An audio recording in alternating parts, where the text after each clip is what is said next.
Good afternoon, guys. Hope you're all doing well. In this video, what I'm going to touch on is a different topic. Usually I talk about clients, how to win business. So in this video, I'm going to talk about candidates. So what is important when dealing with candidates is getting their attention, getting them to engage with you, because our job is to obviously find candidates positions. Now, with that being said, I'm very vacancy heavy at the moment. So a lot of my work now is transitioning to just candidates because I've got all my accounts, I'm doing fine. Now I just want to build up the candidate pool. So there are a few things. Now, I've been led down a rabbit hole many times by other people telling me, just cold call, and then if they pick up, you can engage with them. Now, personally, I get cold calls all the time, and none of them really impress me. If they impress me, I'll listen to them, but none of them really impress me. They're rude, they don't engage with me, they don't make me feel welcome, they're out of the blue. Now, think of it as in terms of your position, and I'm going to touch on 5 key points in this, and it's going to be like a mini training session. 5 really hot points. Number 4 is going to be a big one, and it's just occurred to me a few weeks back, and I just thought I'd share it. So the first thing that is important is your sort of mindset. Now, cold calling someone, regardless if you're going to help them out and it's a job, nobody really wants a cold call out of the blue. How many times do people call and then the first thing someone does is Google the number just to see who actually called them if their number isn't saved? So that's the mentality of most people nowadays. So if you're cold calling, you don't really get anywhere. I probably could make 100 calls a day, and then maybe 20 would pick up because they don't know the number. But I'll show you how to increase that in point 4. Now, point number 1 is if you get an application. Now, an application is different. Now, I always go after structured calls. I deal with too many vacancies in order for people calling me or me calling them and them not picking up and then calling back and I'm wondering who it is. I can't do that. I wouldn't be able to cope with the amount of volume coming in. I need my calls structured. I use Calendly to structure my calls. Now, if you get an application, the process around it or what you should be doing is sifting through as soon as possible. You want to be the first person. Now, it's not always possible. Most applications will come in the evening. So I get most of my applications between 6 and 8 p.m. Especially on a Monday is the highest ratio. Friday and Saturday are the worst days for applications. I own a job board and I have lots of jobs posted, so I know this data from years of experience. I used to think Friday would be the best day to post, and I see many of my friends say, oh, it's Friday, I'm going to post all my jobs ready for Monday and the weekend. It doesn't work. The best day to post is Monday. So I build that in and you get a better ratio of applications come through. So with applications, it's simple enough. They either want the job or they don't. Now, you have to be aware that most people will search on a job board, and they will just search registered manager in London and they will apply for everything they see. So 9 times out of 10, they haven't really read the job description. They just read the title and possibly the salary if there is one. So you want to just make sure, first things first, qualify them via email. Hi, I noticed you applied for a position. Are you still interested? And do you have any questions about the role? Now, from that, it's either an email, text. I wouldn't call because, like, if you're cold calling candidates on both ends, if they do want the job or don't, they're unlikely to pick up because they don't know you. Yeah, and I do put emphasis on people that don't know you.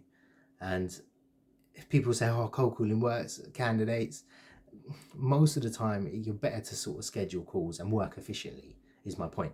Now, the other thing is email. What do you do when you get, let's say you've searched for a CV and you found it? What do you do after that? Now, what the email should consist of is where you found their CV. Yeah, because that you just don't want that question coming back to you. Oh, where did you find my CV? And they haven't read the rest of the email. Where did you find the CV? Why you contacted them? And most importantly, do they know anyone? Yeah, so the email needs to be, hi, I found your CV on Total Jobs. I found it on Indeed. Yeah, I'm currently recruiting for this position. Would you or anyone you know be interested? The amount of that last line, would you or anyone you know be interested, is probably the biggest money maker I've ever done. Not ever done, but that makes no sense. But the question is, how do I put it? They won't think of referring their friends. However, if you say it to them, the candidate, you're more likely to get somebody coming back to you. and saying, oh, actually, I know someone. It prompts them to look into their network. So if someone emailed me and said, oh, I'm looking for a nurse and I'm a nurse, I'll say, no, I'm not interested in that. I'm fine where I am. But if I know my friend is out of work, hold on a minute. Yeah, I do know someone. It has made me and gained me more referrals. Like a lot of people go on about referrals in recruitment. It doesn't really work. I haven't seen it, or I don't do it well. But that's the way I sort of prompt organically to get referrals.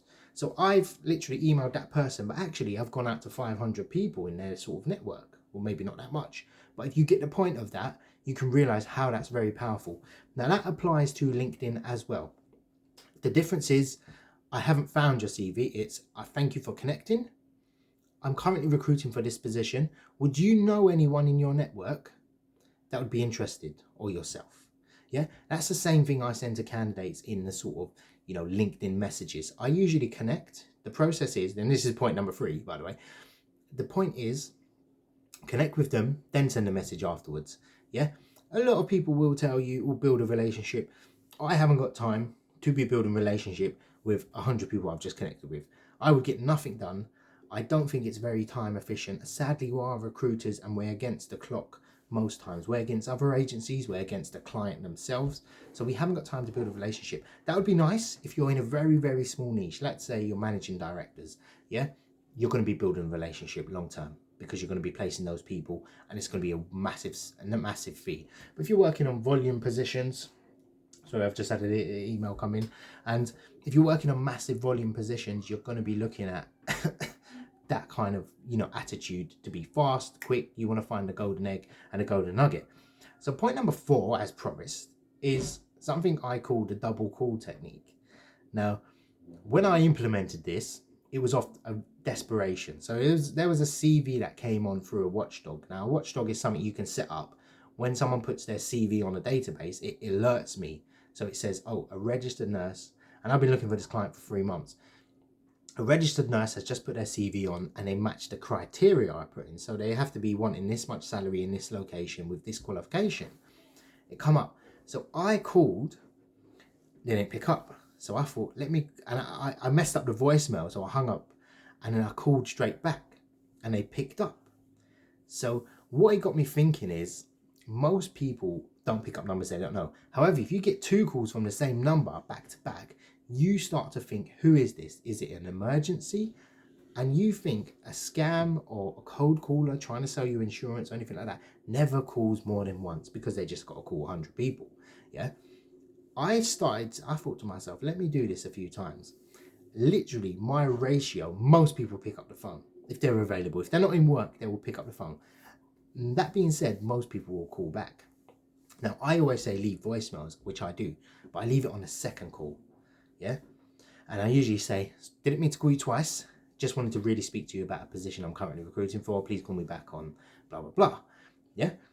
And that technique has worked so well for me. And it has got me more interviews, more engagement. I've literally transformed the sort of ratio in terms of calls, if I do make calls. So that is very important to mention. Try it. It'll change your life. It'll get you more placements. And I haven't yet to try that in terms of, the follow up and all that, because I don't tend to follow up with candidates. However, point number 5 is, this is probably the worst countdown ever, but the storing of data is going to be key with this. And what you want to do is you want to make sure you're storing all the data. Now, you've got 2 options. Obviously, if you're dealing with applications, you can use the internal function of a job board, whatever you're using. Indeed does a kind of good job at storing CVs, so you can store them on there. Obviously, it's third party, you don't want that. Excuse me. The other thing you can do is implement a CRM, or you can use a cloud drive. Like if you're using Google Workspace, or Microsoft OneDrive, I think it's called, you can start to use that as your sort of CV. So you can put CVs, you can make folders, you can put CVs in there if you don't want to move to a CRM as yet. But I think the important thing is to store data. Now, a recruitment business is only as good as your database. Now, I've worked in companies where there's 800,000 CVs. It was much easier to recruit than working for myself, where I had no database at the start. it's much, much more difficult. So what you need to do is start storing data. This is for the long-term project. Would you agree that certain skill sets, people don't leave sectors? And what I mean by that is a doctor will be a doctor in 10 years' time. I'm sure you'd all agree with that. A physiotherapist will be a physiotherapist. And yeah, analogy, an engineer will be an engineer.